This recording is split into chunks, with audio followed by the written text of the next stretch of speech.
Le prix du baril de pétrole n'ira pas à 100 $, sauf si.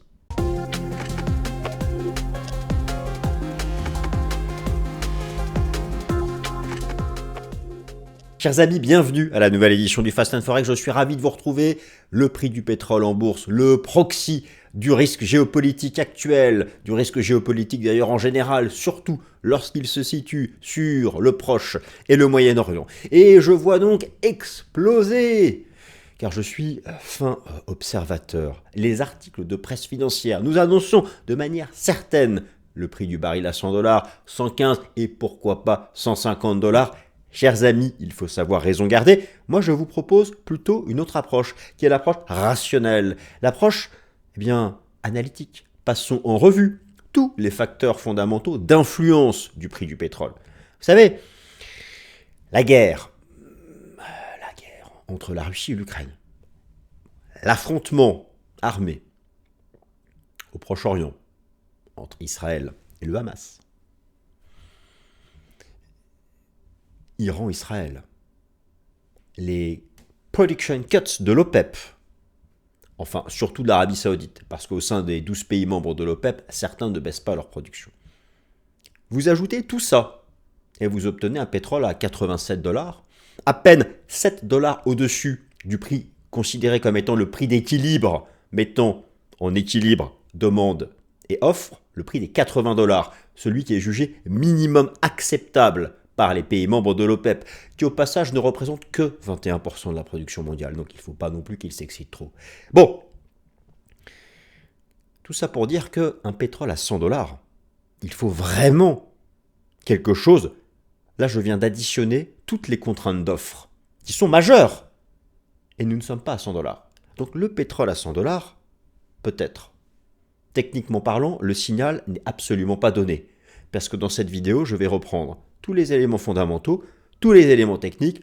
Je vous donne mon scénario sur le prix du pétrole. Que font les traders institutionnels? Que fait l'Arabie Saoudite? Que font les États-Unis? Passons tout en revue. Qu'en pense la Chine? Où en est la consommation chinoise? Où en est le commerce mondial? Où en est... Mais la Chine, c'est le premier importateur mondial de pétrole. À un moment ou à un autre, il faut l'intégrer dans l'équation. Et la volatilité du pétrole, le rapport Commitment of Traders, les flux institutionnels, tout ça va nous aiguiller. Naturellement que dans l'immédiat court terme, nous sommes soumis aux événements et au développement de l'actualité de ce que j'appellerais, pour être un peu doux, un peu soft, la relation bilatérale Israël-Iran. À partir de là, c'est le point d'incertitude à court terme. Les deux pays sont-ils ex aequo? La surenchère? Y a-t-il un risque sur les installations pétrolières en Iran?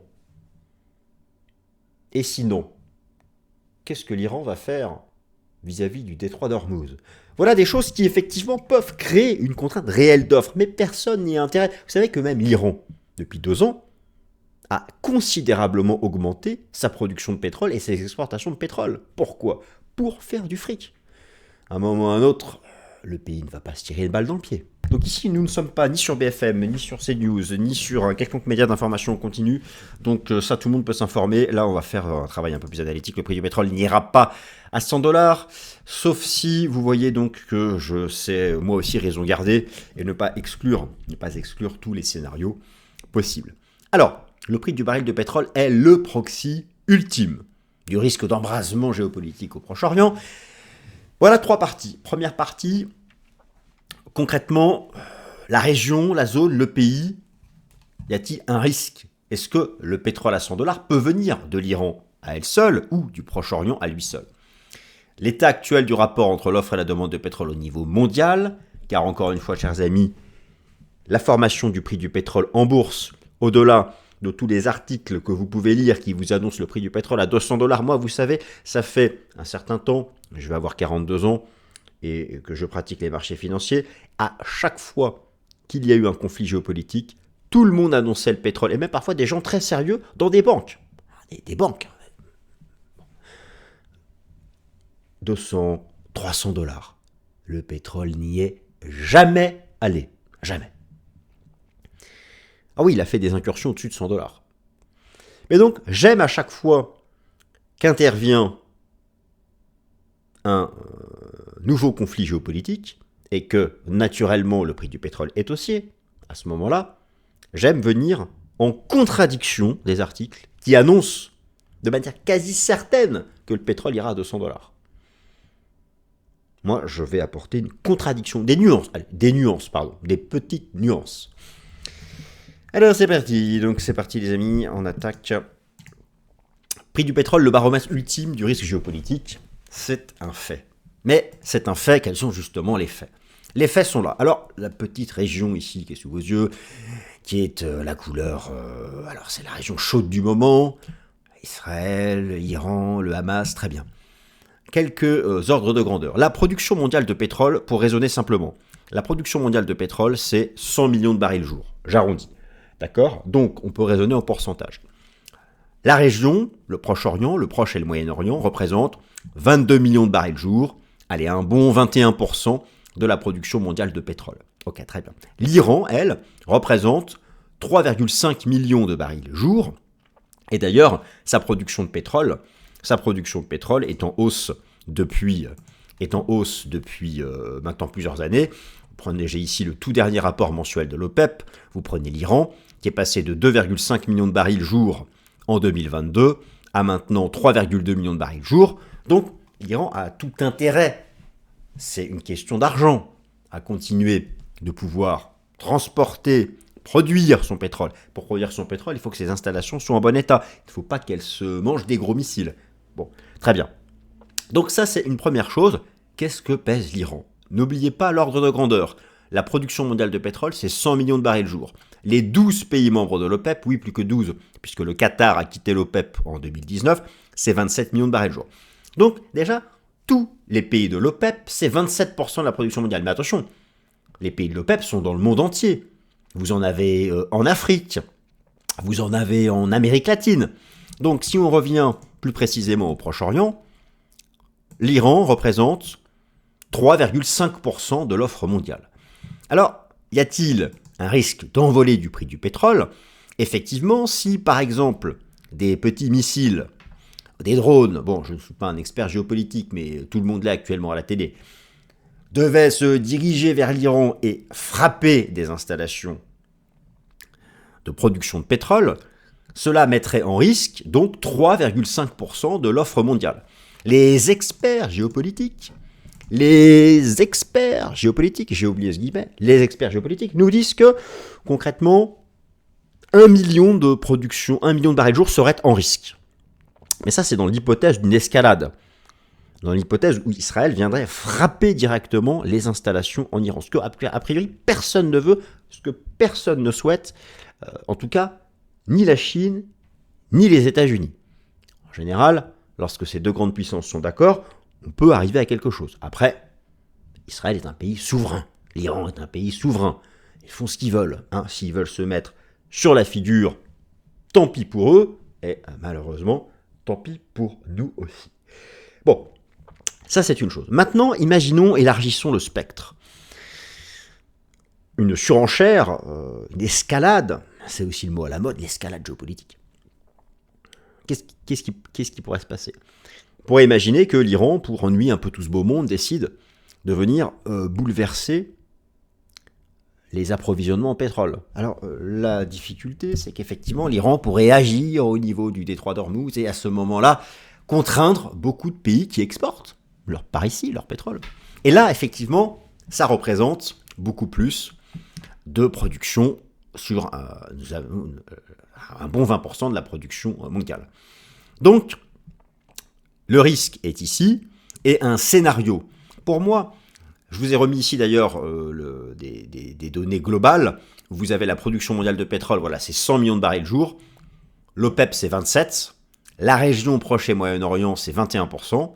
Et vous savez que les États-Unis, à eux seuls, premier producteur mondial de pétrole, les États-Unis, c'est 21 millions de barils jour. Les États-Unis, c'est autant que tout le Proche et le Moyen-Orient. C'est pourquoi, lorsque j'entends parler d'un pétrole à 100 $ ou au-delà, oui, il y a un risque de contrainte d'offre. Je vous rappelle, le prix est haussier si l'offre est inférieure à la demande et inversement.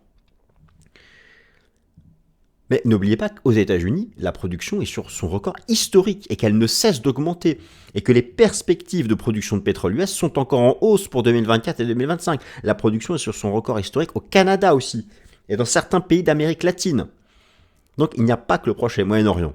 Pour avoir un pétrole au-delà des 100 $, il faudrait soit effectivement un embrasement général du Proche et du Moyen-Orient et la suspension provisoire de la logistique pétrolière. Là, forcément, ouais, ça va être compliqué. Et si ce n'est pas le cas, et que la production et les exportations ne baissent pas, et pour l'instant, ça n'a pas baissé d'un iota. Pour un pétrole à 100 $, à ce moment-là, il faudrait un événement qui viendrait casser la production US. Voilà, il faudrait une autre contrainte d'offre.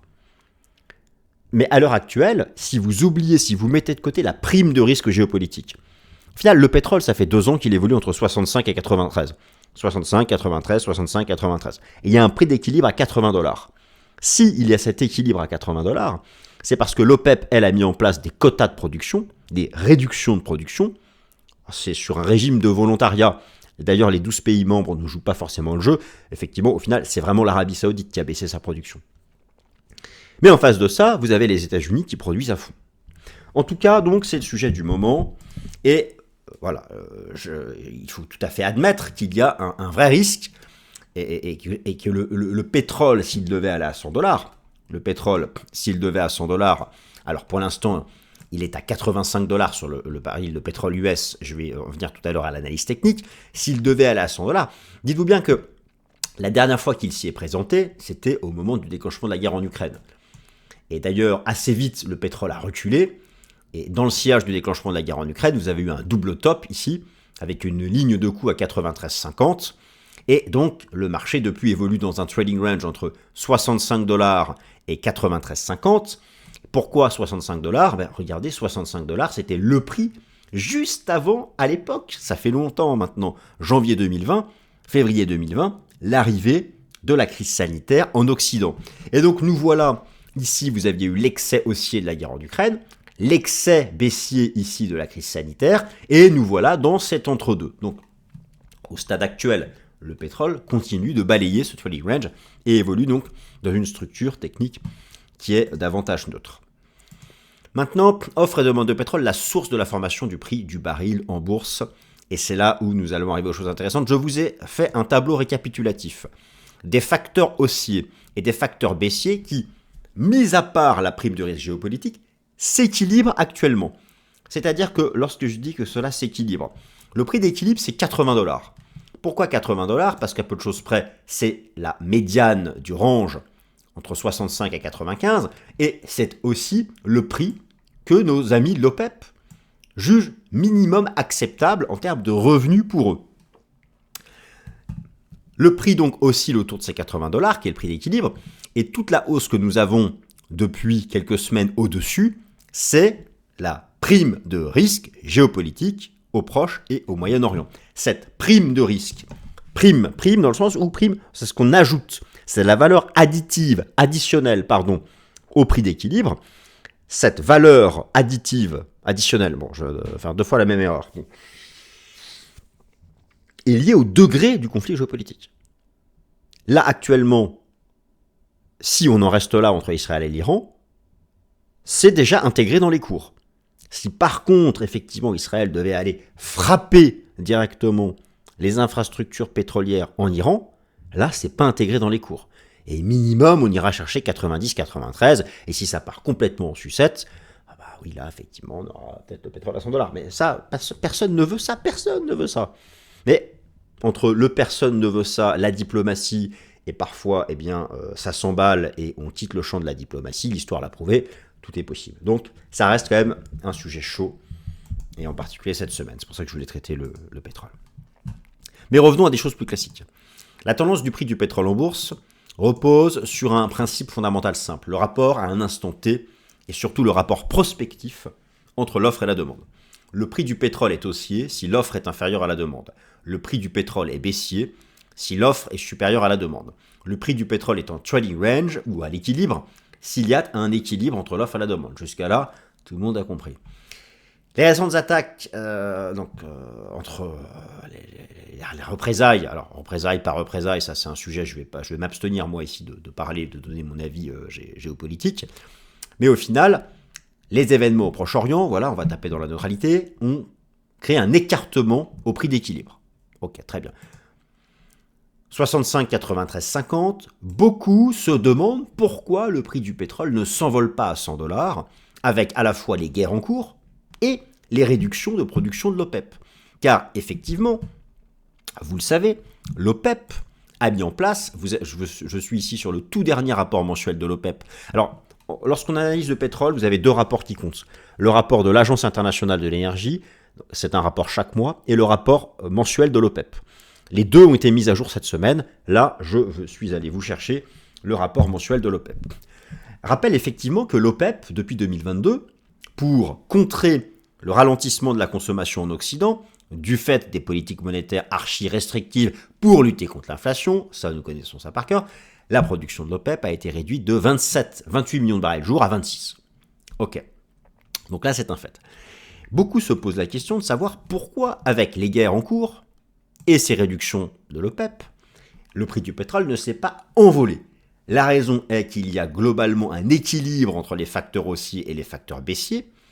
Certes, les conflits géopolitiques en cours et les OPEC, alors OPEC c'est OPEP en France, en anglais, les OPEC Production Cuts sont des facteurs haussiers, car ça vient contraindre l'offre. Le conflit géopolitique, c'est souvent une contrainte prospective, ça peut être réel, mais c'est souvent une contrainte potentielle, surtout si ça dégénère. Par contre, les OPEC Production Cuts, les réductions de production des pays membres de l'OPEP, ça c'est une contrainte d'offre réelle. Ça a été équilibré par les nouveaux records de production de pétrole aux États-Unis, qui sont un facteur, par contre, baissier pour le prix du pétrole, tout aussi puissant que les OPEC Production Cuts.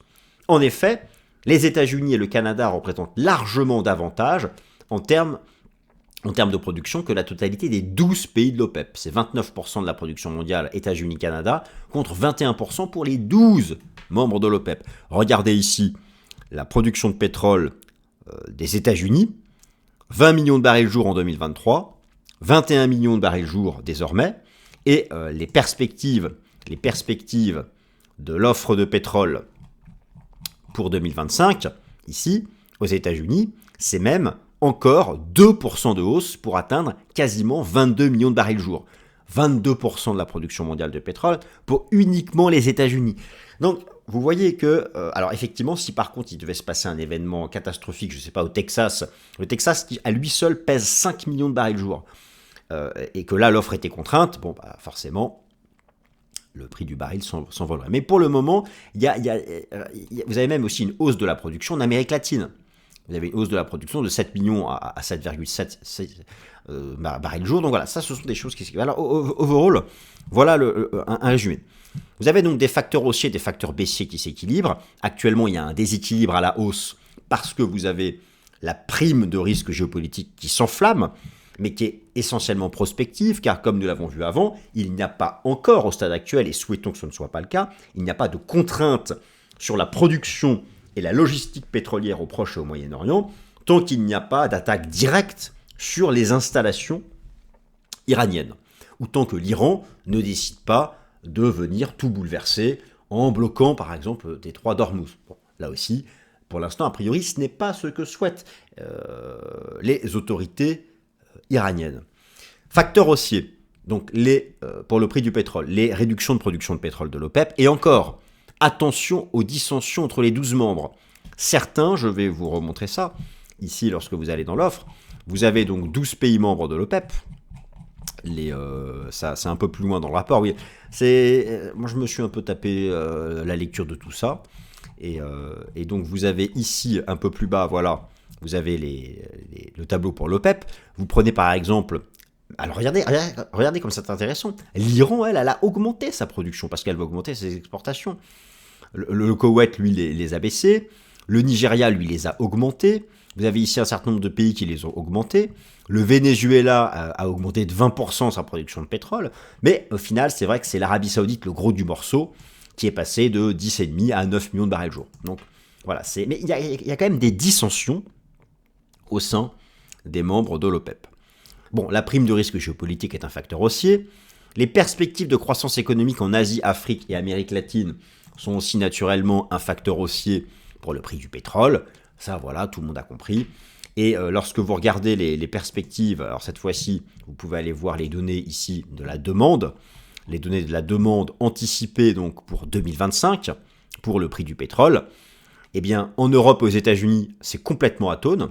Donc vous avez des perspectives de consommation de pétrole en Europe et aux États-Unis du fait de la contrainte monétaire et de la contrainte budgétaire. Donc contrainte monétaire, c'est la politique monétaire restrictive. Contrainte budgétaire, avec les dettes publiques de malade, à un moment ou à un autre, il faut réduire les dépenses. La consommation de pétrole est attendue en hausse de 0 en Occident. Par contre, regardez, voilà, vous avez quand même des taux de croissance de la consommation de pétrole attendus en Asie, en Afrique, en Amérique latine, qui sont énormes. Donc tout ça vient s'équilibrer. Tout ça vient au final s'équilibrer. On est quasiment sur du 50-50 entre l'OCDE et les pays qui ne sont pas de l'OCDE. Dans les facteurs baissiers, vous avez donc la consommation de pétrole en Occident, vous avez les nouveaux records de production de pétrole en Amérique du Nord, ça je vous ai montré.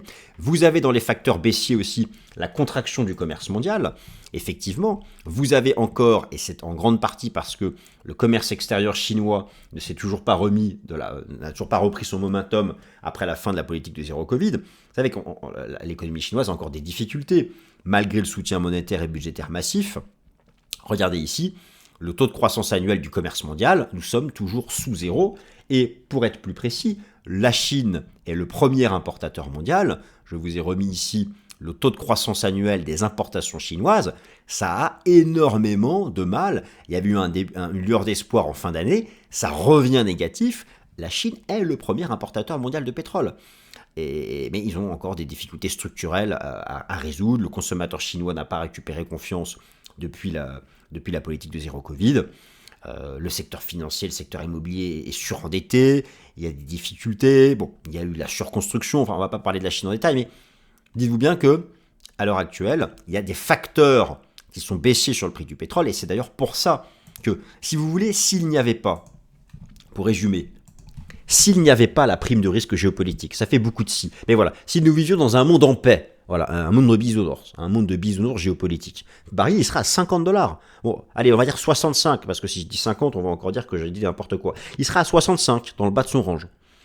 C'est quand même pour bien mesurer que lorsque je... Voilà, il y a quand même actuellement des choses qui font que ça pourrait s'envoler. Mais comme en face, il y a beaucoup de facteurs baissiers qui sont davantage liés au fonctionnement traditionnel du marché du pétrole, en tout cas qui ne sont pas d'ordre géopolitique, ben voilà, tout ça s'équilibre. Et puis vous avez la spéculation institutionnelle qui, là, ça dépend, parfois ils sont à l'achat, parfois ils sont à la vente, c'est ce que nous allons regarder tout de suite. Et maintenant passons au plan technique. Analyse technique du prix du pétrole et outils de marché pour prévoir la tendance. Alors, nous avons vu que le scénario fondamental d'un pétrole à $100 est conditionné par une mise en risque des infrastructures de pétrole de l'Iran et ou un blocage logistique du pétrole du Proche et du Moyen-Orient. Revenons désormais à la vue de marché technique. Y a-t-il un risque de voir le baril de pétrole US revenir au-dessus des $100, un prix atteint à l'époque dans le sillage du déclenchement de la guerre en Ukraine? Alors, la première approche est d'ordre chartiste, avec un marché qui décrit un trading range entre deux bornes, le support à $65 que nous avons vu tout à l'heure, la résistance à 93,50 et le prix d'équilibre à $80, le prix qui est jugé minimum acceptable par les pays membres de l'OPEP.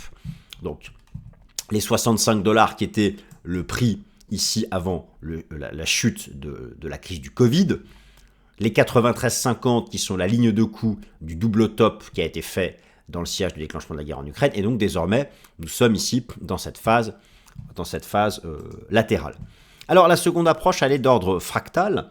Alors moi je vous rappelle le cycle héliotiste classique, un grand marché bullish en 5 temps et une phase de correction en ABC. Et pour moi donc, encore une fois, à mon humble avis, nous sommes dans cette vague B, ici, sur le prix du pétrole. Alors, est-elle terminée? Donc là, la vue long terme, vous avez eu donc les 5 temps de hausse. Là, c'était le pétrole négatif au printemps 2020, au moment de la crise sanitaire. Vous avez eu 5 temps de hausse, une 2, une 3, une grande 3, une 4, ici qui était un beau running flat, et une grande 5. Depuis, nous sommes rentrés dans une structure en ABC. 5, 3, 5, vous avez bien les 5 temps de la vague A. Maintenant, voilà, le sujet de savoir est-ce que la vague B est terminée. Soit la vague B est terminée ici, 5, 3, et là on fait la 1 de la C, la 2 de la C, et bientôt la traverser. Moi, je pense qu'en fait, nous sommes toujours dans la B qui pourrait être un regular flat, A, B, C. Et si c'est un regular flat, ça nous renvoie à ce fameux prix pivot des 93,50. Donc en clair, pour résumer, d'un point de vue technique, tant que la résistance à 93,50 est inviolée, il n'y a pas de signal d'envolée à 100$. Par contre, effectivement, et ça je l'admettrai, en cas de breakout haussier de la résistance à 93,50, il existera un vrai risque d'envolée du prix du pétrole vers les 100$. Et il y sera aspiré. C'est vraiment le niveau à surveiller, qui était en plus la ligne de coup de l'autre guerre, celle de la guerre en Ukraine. Donc nous en sommes là pour le moment. Là dans l'immédiat, là vous avez donc les bougies journalières. Depuis le début de la semaine, il n'y a pas eu d'envolée, mais nous sommes toujours suspendus à l'actualité au Proche-Orient.